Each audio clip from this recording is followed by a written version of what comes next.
Quando a música esmorece, o resto desaparece. Simplesmente a ti me chego, ansiando oferecer algo de valor pra alegrar teu coração. Mais que uma canção eu te darei, pois apenas uma canção não é o que queres de mim. Mais profundo busca, Senhor, do que os olhos podem ver. Queres meu coração. Diga pra ele: estou voltando à essência da adoração. A essência és tu, Jesus. A essência és tu, Jesus. Oh, me perdoa pelo que eu fiz dela, pois a essência és tu.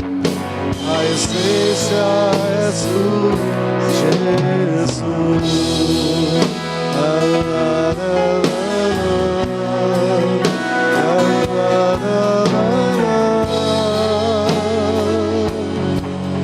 A essência és tu, Jesus.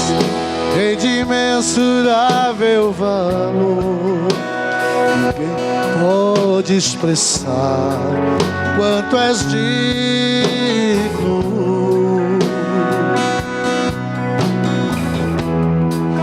Embora eu seja pobre e fraco, tudo que tenho é teu, cada fôlego meu. Só as vozes.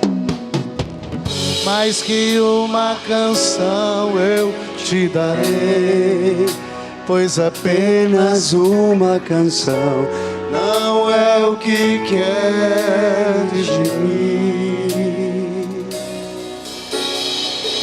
Mais profundo busca, Senhor, do que os olhos podem ver. Queres meu coração. Quem está voltando aí? Estou voltando à essência da adoração. A essência és tu.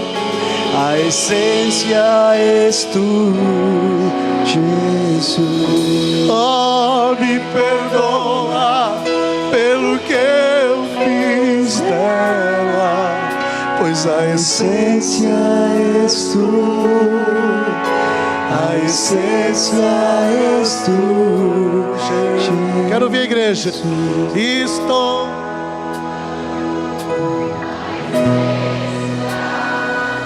Aleluia.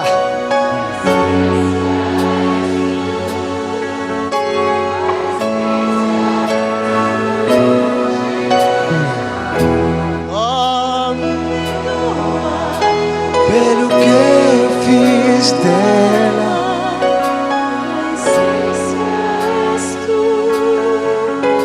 a essência és tu, Jesus.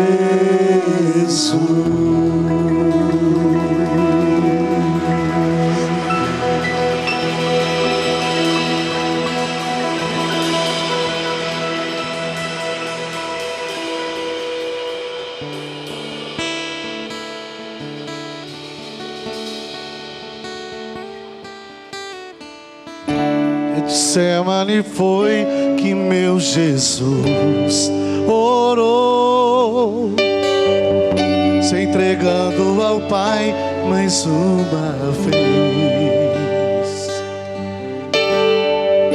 Logo vieram pessoas para o levar para a maior das provações. Ele tanto amou, tudo suportou. Ele carregou a nossa cruz.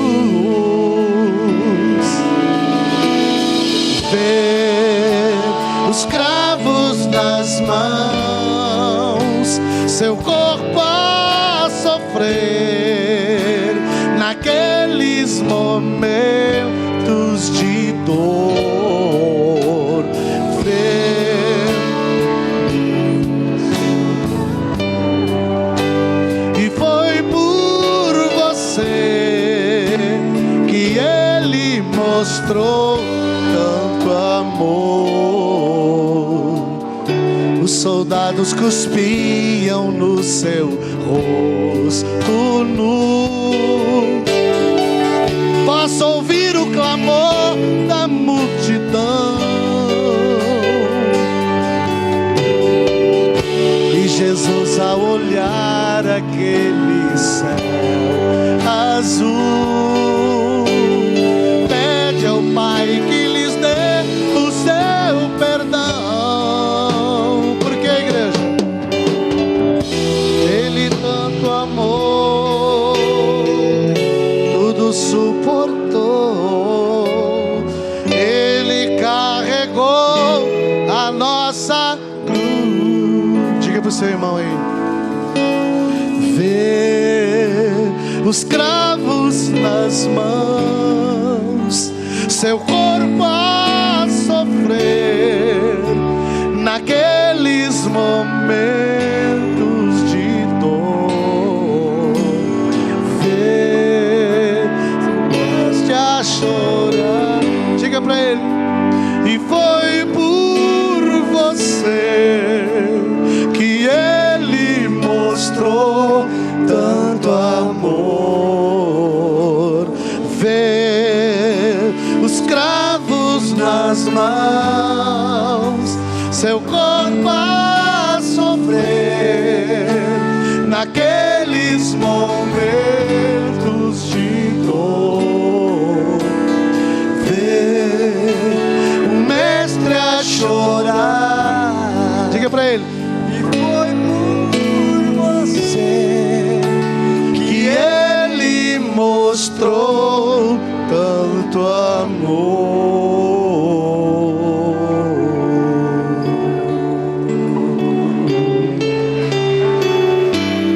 Pode sentar, queridos. Lucas capítulo 24.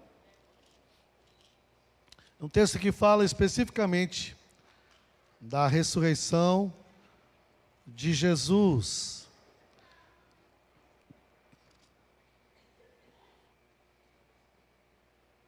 Eu estava orando e meditando na palavra a respeito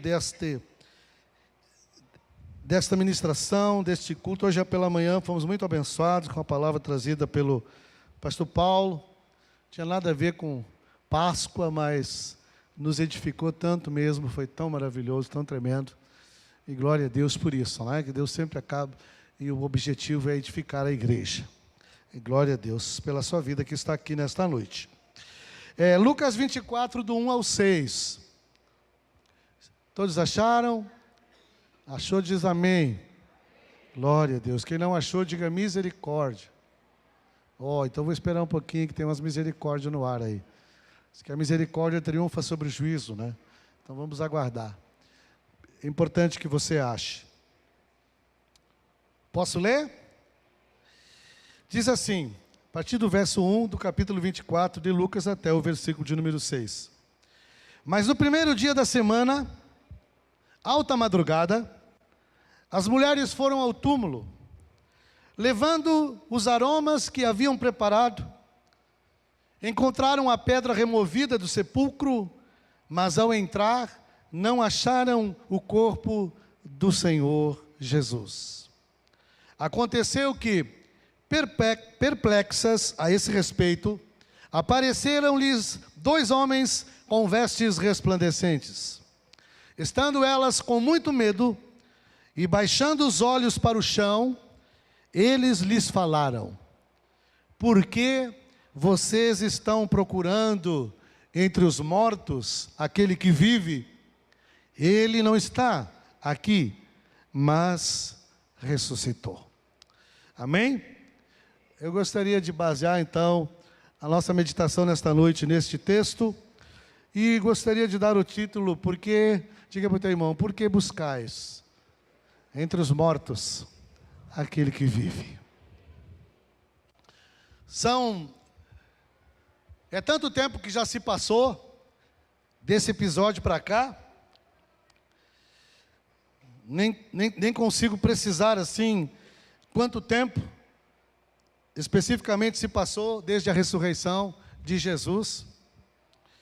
No entanto, eu consigo perceber que mesmo depois de todo esse tempo, desse fato tão tremendo, tão maravilhoso, que causou tanto espanto naquela época, e na mente de algumas pessoas ainda causa uma certa estranheza, e em muitos ainda uma certa incredulidade.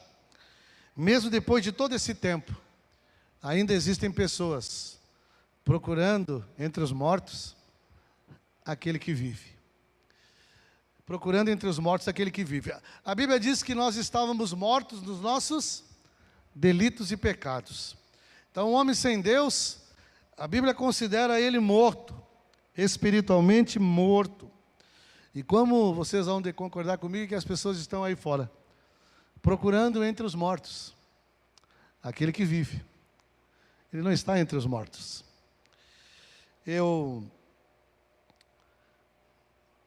Uma época eu fiz uma leitura de algumas biografias, e dos fundadores de religião, o único cujo túmulo está vazio é o Senhor Jesus Cristo. Eu estive lá em Jerusalém, pude constatar com meus próprios, com esses olhos, que a terra haverá de comer. Tem muitos lugares bonitos, sabe? Mar da Galileia, mas eu confesso sim para os irmãos, junto com os pastores, que o lugar que mais me tocou, aonde nós sentimos mais a presença de Deus, nós celebramos uma ceia lá no jardim, sabe, do túmulo vazio. Meu Deus, o negócio foi demais. A gente teve uma reunião lá às margens do Mar da Galileia, o pastor Luiz Fernando Pedroso nos assentou nas pedras, ministrou com a gente, nos lembramos, né? Mas ali, né, está escrito na porta, ele não está aqui, né? Ele ressuscitou. Então, se você for estudar a história do Maomé, você vai ver que ele foi enterrado. Claro que agora os restos mortais dele já não estão mais lá, ele foi enterrado. Eles nem sabem mesmo aonde que ele foi enterrado. Você sabe que é um mistério sobre o túmulo dele. Tem um túmulo lá, né, mas ninguém sabe o que tem dentro. E agora tem um rabino aí que quer mexer com aqueles mortos lá, então está dando maior a esse negócio aí. Vão mexer, né, porque tem mais gente enterrada lá e eles não sabem quem é que está enterrado. Então é uma coisa assim muito nebulosa. Agora Jesus não, o túmulo de Jesus está vazio. Mediante as várias formas de pesquisas que a gente utiliza para fazer uma pesquisa a respeito desse assunto, e você vai ver que só você vai conseguir fazer uma pesquisa correta, com base, você vai ter que estudar os 4 evangelhos. E os 4 evangelhos são uma prova incontestável da ressurreição de Jesus. E se alguém nunca fez esse tipo de estudo, eu até recomendo que você faça. Tem muito material bom que você pode utilizar, né? E qualquer pessoa realmente séria, que for fazer um exame sério, isso já foi feito por muitos especialistas, hão de concordar que não há como você negar a ressurreição de Jesus. As evidências são fortíssimas. Tentaram já fazer de tudo para desmerecer, obscurecer, lançar dúvida, mas isso não foi possível, né? Porque a própria história, os fatos, as pessoas envolvidas, né, são prova cabal de que o nosso Redentor, ele ressuscitou ao terceiro dia.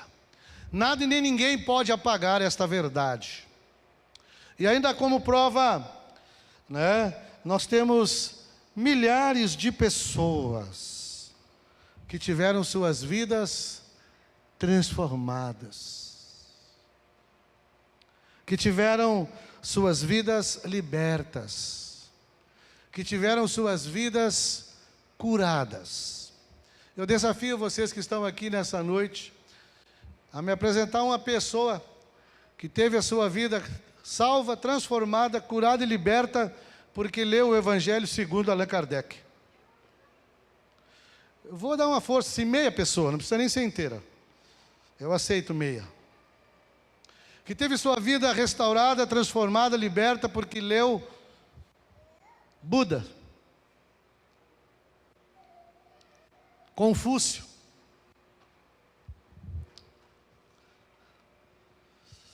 porque leu o Alcorão. Pessoa que foi curada milagrosamente, foi libertada, restaurada, casamento restaurado, vida familiar restaurada. Pessoa que foi curada do câncer, que foi curada, que ressuscitou. Tem um professor no seminário, e os alunos vieram com essas histórias, que a Bíblia é um livro escrito por homens, e tem muitos erros. Já ouviu isso, não? E que não...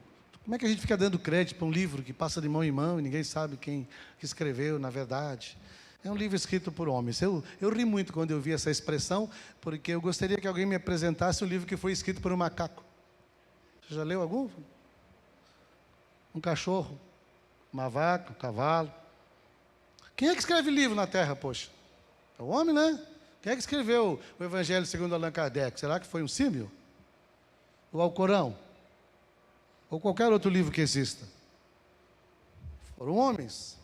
Só que olha a diferença desse livro, é que homens que foram inspirados por Deus. Aí o professor pegou e disse assim, puxou um lixo com o pé, disse, bom, os irmãos concordam, né, então que esse livro aqui não tem nada a ver, então pegou e botou a Bíblia dentro. E ele tinha uma pilha de outros livros. Aí ele começou. Vocês conhecem alguma vida que foi transformada, restaurada, mudou de vida, saiu de um estado vicioso porque leu Platão? E aí foi começando, um livro por livro. Todos esses pensadores, filósofos, escritores famosos da antiguidade, tudo, Alcorão, pegou tudo. Há uma pilha desse tamanho assim. Aí ele foi lá no lixo, pegou a sua Bíblia de novo e falou assim, agora eu quero que vocês me digam quantas vidas vocês conhecem que foram transformadas pela leitura e meditação neste livro aqui. Ele, acho que então vamos trocar, acho que vamos pegar todas essas porcarias aqui, vamos botar tudo no lixo, vamos ficar com esse aqui. Tem gente que teve a vida transformada, porque achou uma folha da Bíblia rolando na sarjeta. Bêbado, sentado, encontrou uma folha, nem uma Bíblia inteira não era. Será que tem poder nessa palavra? Não.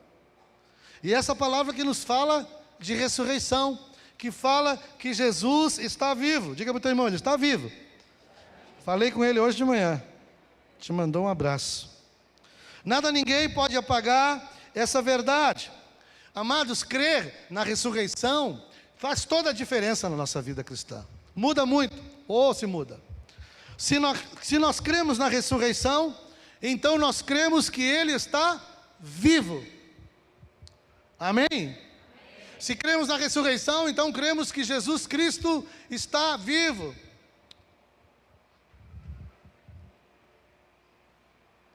O Nelson Ned uma vez gravou uma canção que dizia assim, aquela imagem de um homem acabado, ensanguentado, pendurado numa cruz, que todo o povo fica olhando emocionado e enganados, todos dizem que é Jesus. Jesus está vivo. Diga assim para o teu irmão, ele não tem mais aqueles olhos fundos, ele não está cheio de hematoma, magricelo, sabe, com o lado furado. Diga assim, ele está muito bem. Ele está vivendo muito bem, e ele breve vem para buscar a gente, vem para buscar a igreja. Jesus está vivo. Vocês têm ouvido, eu acho que vários testemunhos de muçulmanos para os quais ele tem aparecido. Ele tem aparecido em sonho. As pessoas se convertem sem nunca ter tido acesso a uma Bíblia. Jesus está vivo, fazendo diferença. A crença no Cristo vivo nos traz uma série de benefícios. Amém? Além de nos trazer uma série de benefícios, nos traz também o companheirismo do Cristo ressurreto, que foi encenado aqui. Aconteça que ele não prometeu que a gente não ia sofrer. Jesus é o caminho. Ele mentia? E ele prometeu que a gente não ia sofrer? Prometeu? Ele foi bem claro, no mundo tereis aflições. Diga assim para o teu irmão, se ele disse que você teria, diga para ele agora, eu vou desmistificar, vou te explicar o que eu acho que tu não entendeu. Diga assim, quando ele disse que você teria, ele estava querendo dizer que você teria. No mundo tereis aflições. E aí o crente aqui, ele tem a mania de ficar só com essa primeira parte do versículo, né? Mas aí, como é que ele completa? Mas tende bom ânimo, porque eu venci o mundo. E aquele que está comigo, vence também. Não te deixarei, não te desampararei. Eis que estarei convosco todos os dias, até a consumação dos séculos. Eu fui levar um irmão querido para o centro de recuperação, e eu estava dizendo para ele, cara, tu tem que aprender, o diabo não é parceiro de ninguém. O diabo não é amigo de ninguém. Ele vai, leva você, você apronta, tira, mata, e aí quando você é levado lá na frente do juiz, você acha que ele vai preso? Você alguma vez prendeu o diabo, Adriano, quando você estava na ativa? Você lembra? Não, estou levando o sata, o capeta, né? Não. Ele sai fora e deixa você na mão. Eu disse para ele, mas Jesus, cara, quando ele entra em você, ele está contigo na boa e na ruim. Ele não pula fora do barco quando a coisa aperta. Digo, então larga esse cara não é parceiro. Ele é uma pessoa totalmente, né, que não tem nem graça a gente ficar dando bola para ele. Ele é um cara desqualificado, ele canta de galo, não tem nem a chave do galinheiro. Ele quer cantar de galo, não tem a chave do galinheiro. Jesus tem a chave. Que tem de crente que tem medo do diabo, do inferno. Diga para o teu irmão, Jesus tem a chave da morte, tem a chave do inferno. Ele arrancou das mãos do diabo. O diabo não tem nem a chave da casa dele. E aí quer cantar de galo ainda, né? Fica bem, aparece. Uma vez ele apareceu e falou para mim, como eu ri, eu sou o chefe do cemitério. Aí eu amei essa aí. Digo, mas olha, do cemitério até eu sou chefe, rapaz, lá ninguém diz nada. Só do cemitério mesmo que ninguém vai dizer, não, aqui tu não vai ser, né? Porque de outra coisa não vai ser chefe. Mas ele gosta de ser chefe de um bocado de coisa aí, tá? Muito bem. O Cristo ressurreto, ele pode livrar o homem de ser derrotado por desapontamento. São benefícios do Cristo, de você crer no Cristo ressurreto, de crer na ressurreição. Quando você crê na ressurreição, você crê que Jesus está vivo. E o Cristo ressurreto, ele pode livrar o homem dos desapontamentos, das frustrações e dificuldades de cada dia, e colocá-lo triunfantemente acima de qualquer infortúnio, grande ou pequeno, que lhe sobrevenha. Também significa vitória sobre o medo. Só o saber que está presente em sua vida, o Cristo vivo produz plena serenidade da mente, coração e espírito muito mais poderoso que o temor. Serenidade da mente, serenidade do coração, serenidade do seu espírito, né? E ele é muito mais poderoso que qualquer temor. Aquele que teme, o que a Bíblia diz?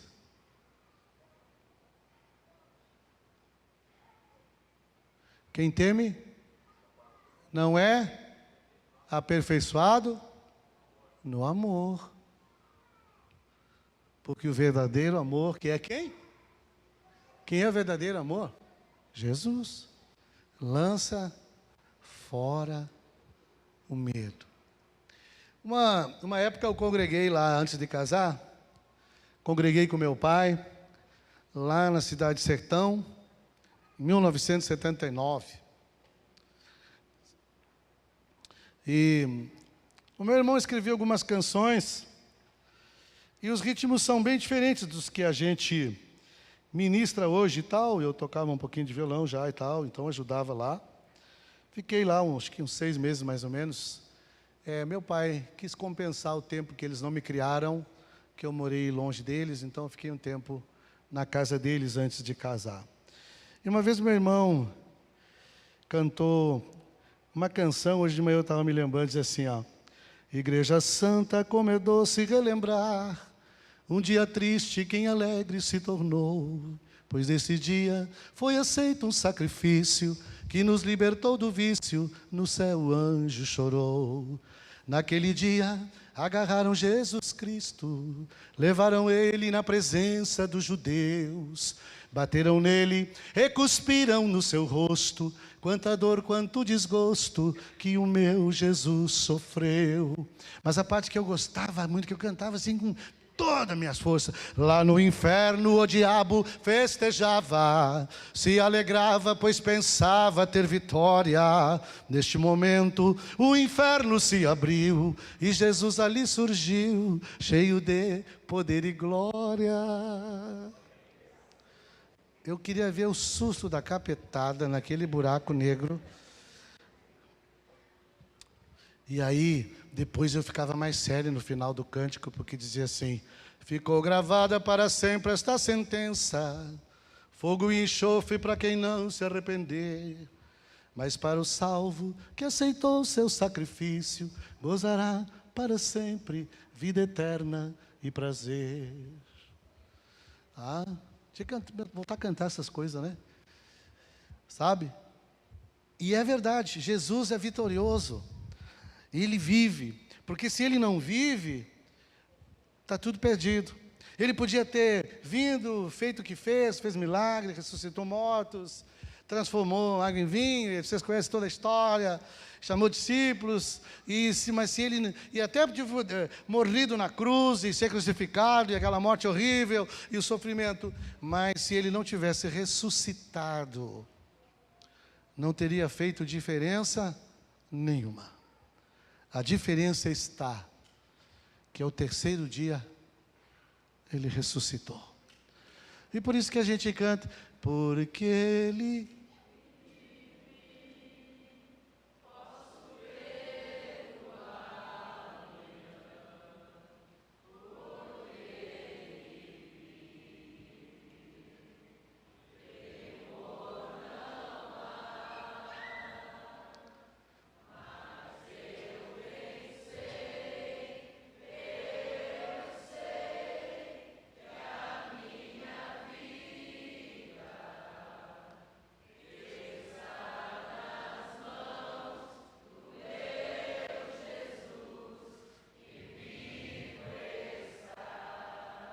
glória a Deus. Não tenhamos medo de desafiar as pessoas. Eu digo para a pessoa: olha, se é verdade que o pastor João falou, se esse Jesus vive mesmo, quero que ele faça algo na minha vida. Pode desafiar, pode falar com ele. Não tem problema. Você precisa de um milagre, a especialidade do nosso Pai é fazer milagres. Diga para o seu irmão: jamais procure entre os mortos aquele que vive. Só para encerrar, essas mulheres queridas, elas foram lá para terminar o serviço que José de Arimateia não conseguiu completar. Dado a pressa, já vinha o sábado, não se podia fazer nada no sábado. Então, alta madrugada. Diga assim para o teu irmão: Deus tem coisas com a tal da madrugada. Inclusive, essa semana agora, faz uma pesquisa na sua Bíblia, as coisas que Deus faz à meia-noite. Uma vez eu preguei sobre isso, as coisas que Deus faz à meia-noite. Deus tem um quê com a meia-noite? Tem gente que tem medo da meia-noite, pensa que vai aparecer o Conde Von Drácula lá e tal, né? Não, não, não. À meia-noite se ouviu uma voz, eis o noivo. À meia-noite, qual é uma parte bem triste da Bíblia que fala um negócio que aconteceu à meia-noite? À meia-noite, o anjo da morte passou sobre o Egito. A Bíblia diz que naquela noite não havia uma casa onde não houvesse um cadáver. Já pensou? Menos na terra de Gósen. Porque quando o anjo da morte enxergava na ombreira da porta, pintado com sangue do cordeiro, então ele tinha que pascoar, né? É isso? Passar por cima. Hoje de manhã eu falei, quando o inimigo, tem uma versão muito antiga, que não se vê mais, dizia assim, vindo o inimigo como uma torrente de águas, alguém lembra dessa? O Espírito do Senhor arvorará contra ele a sua bandeira. Quando diga para o teu irmão, quando o inimigo vier sobre a sua vida, com toda a sua fúria, pode vir o inferno inteiro, ele não vai poder te tocar, porque você está coberto pelo sangue do Cordeiro. À meia-noite, Paulo e Silas oravam. E aí aconteceu um show para os... agora me faltou... serralheiro. Deus deu um show de serralheria. Parece um portão que se abriu automaticamente lá em Atos. E os portões se abriram automaticamente. O homem acha que inventou o portão eletrônico, né? Tudo à meia-noite. À meia-noite. Deus tem um negócio com a meia-noite. Alta madrugada elas se levantam, vão ao túmulo, levam consigo aquelas plantas aromáticas que nós ouvimos aqui no seminário com muita propriedade, nos enriqueceu demais. Quem comprou o livro, quem não comprou, a gente pode mandar vir mais. Chegam lá para embalsamar o corpo, está lá aqueles dois homens, o túmulo está vazio, tá aqueles dois seres angelicais. Eu imagino a glória resplandecente sobre elas baixam o rosto, né? Olham para o chão, imagino que devem ter ficado tudo sem jeito, né? O que está acontecendo aqui? Ficaram perplexas, né? Aí eles então falam para elas, por que vocês estão procurando entre os mortos aquele que vive? Ele não está aqui, mas ressuscitou. E eu convido você para depois você ler os versículos restantes. Ele falou, aconteceu como ele disse, que ele ia ressuscitar, que ele não ia ficar preso aí ao túmulo, ele ia ressuscitar no terceiro dia. E apareceu a tantas e tantas pessoas. E continua fazendo milagres hoje. E ainda fará. Porque ele é o mesmo ontem, hoje e o será eternamente. Amém? Quantos aqui creem que Jesus está vivo? Então eu gostaria que você aplaudisse ele com todas as suas forças.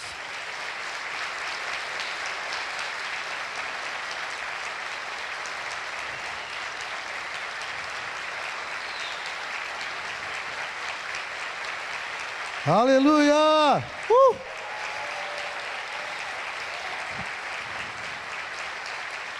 Glória a Deus. Quando eu vim para cá, eu trouxe um costume que nós tínhamos de fazer a alvorada de Páscoa. Quem lembra ou participou? A igreja era menor, depois aí a gente recebeu uns tiros na rua e aí a gente teve que parar. Uma madrugada, a coisa começou a ficar perigosa.